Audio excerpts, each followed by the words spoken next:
أمير يطلبك في مناظرة في أمك عائشة.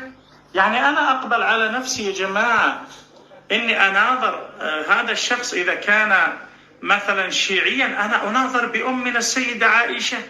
والله لا أقبل هذا. على كيف أقبل على نفسي هذا يا جماعة؟ من أنا حتى إني أجعل واحد مثل هذا يبدأ يشككني بالسيدة عائشة؟ أنا ما أقبل. وليقل عني ما يشاء. يعني هو يقول عني والله أنا هربت من المناظرة. نعم أنا هربت من المناظرة يا جماعة الخير. اسمعوا، البروفيسور طارق خوالده هرب من مناظرة أمير القريشي في أمنا السيدة عائشة. شفتوا غير هيك؟ شفتوا غير هيك؟ تمام. أنا البروفيسور طارق خوالده يهرب من مناظرة أمير القريش في أمنا السيدة عائشة. خلاص ما بناظره في أمنا السيدة عائشة رضي الله عنها، لا يمكن.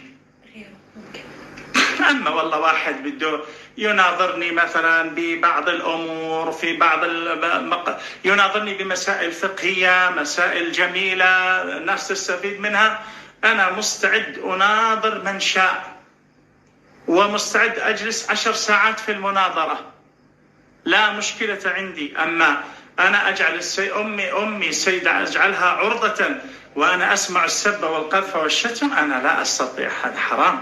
أنا ما أقبل هذا على نفسي. ولماذا أظهره أيضا؟ أنا لا أظهره ولا مستعد أخلي الناس يعني تسمع، لا قدر الله. طب إذا واحد يسب على أمي ما بقبل أجلس معه. أمي